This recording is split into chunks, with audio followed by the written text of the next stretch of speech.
चित्तौड़पुर train station जो पिछले 70 सालों से बंद पड़ा है। कहा जाता है कि पिछले 70 सालों से हर अमावस्या की रात को ठीक 12 बजे रेलवे स्टेशन की तरफ से शादी के नगाड़ों की आवाज आती है और फिर एक कुंवारी लड़की हमेशा के लिए गायब हो जाती है। आज वो दिन फिर से लौट आया था। आज वो काली अमावस्या की रात थी। गांव वाले डरे सहमे आपस में बातें कर रहे थे। अरे मोहन, आज वो काली अमावस्या की रात फिर से आ गई है। वो भूतिया बारात आज फिर से आने वाली है हमारे गांव में। अरे हाँ सुरेश, ये मनहूस रात आज फिर से आ गई है।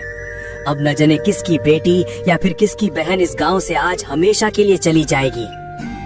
अरे काका, आप चिंता मत कीजिए। आज मैंने गांव के मंदिरों में पुजारियों को बैठा दिया है। देखता हूँ कैसे वो भूतिया बारात आज गांव में घुसती है। पूरे गांव में आज एक अलग ही सन्नाटा फैला हुआ था। चारों तरफ एक डर का माहौल था जो कि हर अमावस्या को आम तौर पर गांव में रहता है। लेकिन इसी के साथ आज गांव के मंदिरों में उस भूतिया बारात को गांव में ना घुसने के लिए पूजा हो रही थी। गांव के लोग मंदिरों में जाकर भगवान से प्रार्थना कर रहे थे। देखते ही देखते शाम हो गई थी। गांव में चारों तरफ अंधेरा होने लगा था। तकरीबन 7 बज रहे थे। तभी हम देखते हैं कि गांव की एक चाय की दुकान पर कुछ लोग बातें कर रहे हैं। अरे काका, आज फिर से ठीक रात 12 बजे वो भूतिया बारात हमारे गांव में आने वाली है। मगर मुझे ये समझा नहीं आता काका कि कब तक ये बारात हमारे गांव में ऐसे ही कुंवारी लड़कियों को ले जाएगी। क्या कोई भी इसे रोक नहीं सकता है? मंगल सिंह बड़े ही गुस्से के साथ ये बात रामू काका को बोलता है। तभी रामू काका बोलते हैं, बेटा, गांव वालों ने कोशिशें तो बहुत की थी उस भूतिया बारात को रोकने की, लेकिन ऐसा कहकर रामू काका एकदम से रुक गए। तभी मंगल ने पूछा, लेकिन क्या हुआ था जब उस भूतिया बारात को रोकने के लिए गांव वाले गए थे, बताइए। रामू काका एक लंबी सांस लेके बोले, उस रात जब गांव के 10 से 15 लोग उस भूतिया बारात को रोकने गए थे, जिसमें मेरे पिता भी थे, लेकिन उस रात के बाद मैंने मेरे पिता और उन गांव के लोगों को आज तक कभी नहीं देखा। गांव के लोग इस हादसे से काफी डर गए थे, जिस वजह से उस दिन के बाद गांव वाले ने उस भूतिया बारात के सामने जाने की कभी भी हिम्मत नहीं की, क्योंकि गांव वालों को ये समझ आ गया था कि अगर वो भूतिया बारात के सामने गए तो वो जिंदा कभी नहीं लौटेंगे। ये बात सुन मंगल और प्रताप सहम गए थे। तभी मंगल बोला, लेकिन काका, वो भूतिया बारात तो सिर्फ कुंवारी लड़कियों को ले जाती है, तो फिर उस दिन गांव वाले क्यों गायब हुए? क्योंकि बेटा, गांव वालों ने उनके सामने जाने की हिम्मत की थी, और जो भी अमावस्या की रात घर के बाहर रहता है और अगर उन बारातियों की नजर तुम पर पड़ गई तो वो तुम्हें भी साथ ले जाते हैं। इसीलिए वो गांव वालों को भी साथ ले गए। तभी डरती हुई आवाज में प्रताप बोला, लेकिन काका, क्या आपने कभी इस भूतिया बारात को देखा है? नहीं बेटा, मैंने आज तक उस भूतिया बारात को नहीं देखा। कभी हिम्मत ही नहीं हुई देखने की। रामू काका ने अपनी बात खत्म ही की थी कि उनके पास बैठे गणेश काका बोलते हैं, तुम सबकी बातें खत्म हो गई हो तो अब हम सबको तुरंत ही अपने अपने घर जाना चाहिए, क्योंकि रात बहुत हो गई है, 11 बज गए हैं। काका की बातें सुनकर सभी लोग अपने अपने घरों की ओर जाने लगते हैं। रामू काका की इतनी बातों के बाद अब मंगल और प्रताप की जिज्ञासा काफी बढ़ गई थी। उन्हें अब कैसे भी करके उस भूतिया बारात को देखना था। मंगल बोला, देख प्रताप, हमें ये तो पता है कि वो भूतिया बारात गांव में आती है और किसी लड़की को ले जाती है, लेकिन यार हमने कभी अपनी आंखों से नहीं देखा। हाँ यार, ये बात तो सही बोली तूने, लेकिन अब कर भी क्या सकते हैं। चल ठीक है, अब मैं भी जाता हूँ अपने घर। अरे मैं ये कहना चाहता हूँ कि क्यों ना हम आज रात बाहर ही रहें और उस भूतिया बारात को अपनी आंखों से देखें। हमें पता भी चल जाएगा कि भूतिया बारात दिखती कैसी है। अरे मंगल, तू क्या पागल हो गया है क्या? पता नहीं तुझे रामू काका ने क्या बोला था? अगर वो भूतिया बारात तुम्हें देख लेगी तो तुम्हें भी ले जाएगी, और मुझे कोई मरने का शौक नहीं है अभी। अरे प्रताप, मुझे भी पता है ये, लेकिन हम थोड़ी ना उस बारात के सामने जाएंगे, बल्कि हम तो उन्हें चुप के देखेंगे और उन्हें पता भी नहीं चलेगा कि हम उन्हें देख रहे थे। अब समझ आया? लेकिन यार, कहीं उस भूतिया बारात ने हमें देख लिया तो? नहीं भाई, रहने दे, उस भूतिया बारात को देखना। और तूने सुना नहीं था उस समय रामू काका ने क्या बोला था? भूल कर भी घर के बाहर नहीं रहना। अरे प्रताप यार, चल ना, इतना भी क्या डरना। और वैसे भी हम कहीं पे छुप के उस बारात को देखेंगे, वो भूतिया बारात हमें देख ही नहीं पाएगा। तू बस चुपचाप चला। प्रताप भी मंगल की बातों में आ जाता है और दोनों निकल जाते हैं उस भूतिया बारात को देखने।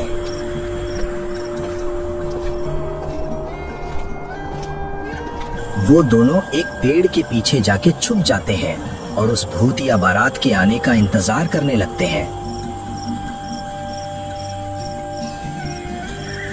राजू की बहन बहुत सालों के बाद गांव आई थी, इसीलिए वो अब इन चीजों में विश्वास नहीं करती थी।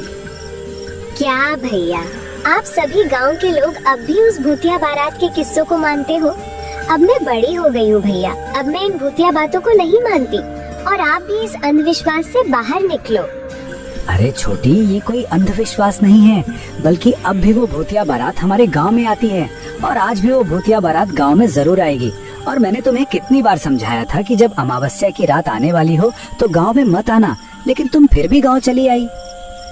अरे भैया, क्यों इतने डर रहे हो? कुछ भी नहीं होगा आज रात, आप सब आराम से सो जाइए। अरे प्रिया, तुम पढ़ी लिखी हो ये हमें पता है, लेकिन ये तुम्हारा शहर नहीं है, ये गांव है, और यहाँ अब भी अमावस्या को वो भूतिया बारात जरूर आती है। राजू की पत्नी लता ये बात प्रिया को समझा ही रही थी।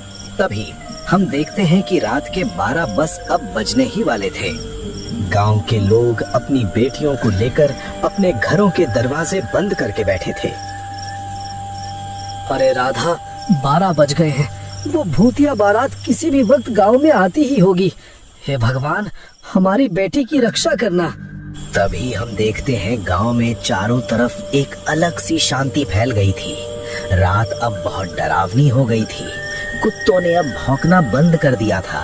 चारों तरफ एक काला धुआं फैल गया था। हवा मानो पूरी तरह रुक सी गई थी। तभी ट्रेन स्टेशन की ओर से शादी के नगाड़ों की आवाज आने लगती है। तुमने सुना राधा? ये वो शादी के नगाड़ों की आवाज को वो भूतिया बारात आ गई है राधा। हे भगवान, हमारी रक्षा करना। उधर प्रताप और मंगल डरे सहमे उस पेड़ के नीचे खड़े थे। तभी प्रताप बोला, अरे यार, लगता है आज तू मरवा के ही मानेगा। भाई चलना घर, रहने दे ये भूतिया बारात को देखना। कहीं गलती से उस भूतिया बारात ने हमें देख लिया तो? अरे कुछ नहीं होगा यार, मैं हूं ना तेरे साथ में। बस हम उस भूतिया बारात को देखेंगे और फिर चुपके से घर चले जाएंगे। कुछ नहीं होगा, तू बस चुपचाप खड़ा रहे यहाँ। वो दोनों बातें कर ही रहे थे कि उन्हें शादी के ढोल नगाड़ों की आवाज आने लगती है। पहले ये आवाज धीरे, फिर तेज और फिर बहुत तेज आने लगी। नगाड़ों की आवाज सुन प्रताप बोला, अरे मर गए रे मंगल, वो भूतिया बारात की आवाज सुनाई दे रही है तुझे?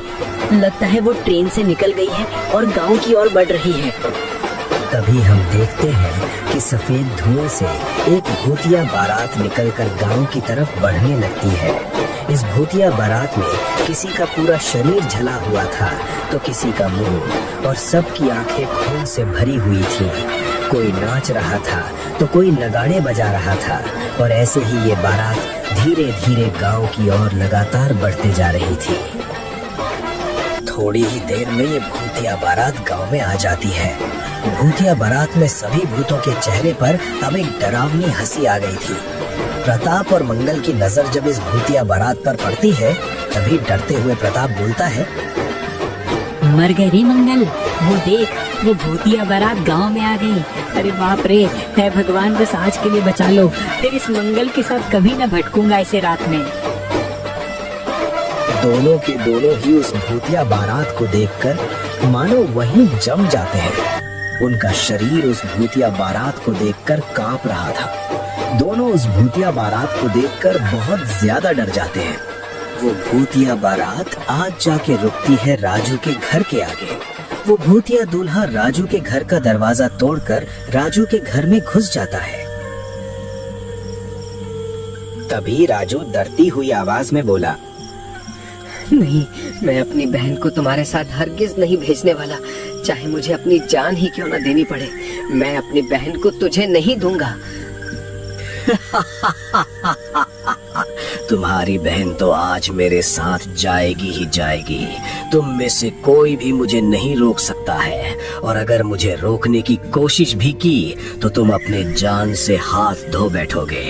इसीलिए मेरे सामने से हट जाओ, मैं अपनी दुल्हन को ले जाने आया हूँ।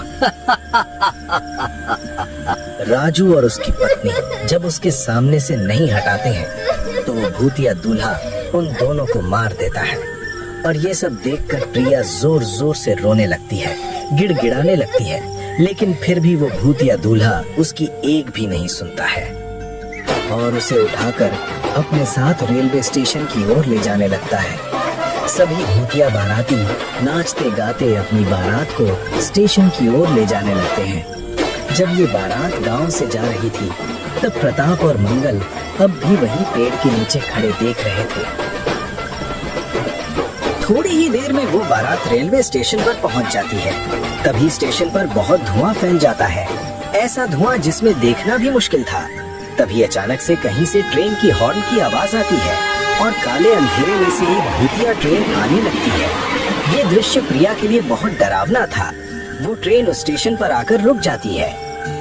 उस ट्रेन के आसपास काफी ज्यादा धुआं फैला हुआ था। जब वो धुआं धीरे धीरे कम हुआ तब हम देखते हैं कि उस भूतिया ट्रेन में बहुत सारी आत्माएं बैठी हुई हैं, जो सब प्रिया के सामने देख रही हैं। ये सब देखकर प्रिया बहुत डर जाती है। तभी वो भूतिया दूल्हा प्रिया को खींचकर ट्रेन की ओर ले जाने लगता है और फिर प्रिया को उस ट्रेन में बैठाते ही वो ट्रेन बड़ी ही तेजी से चलने लगती है और थोड़ी ही देर में वो धुआं बनकर गायब हो जाती है।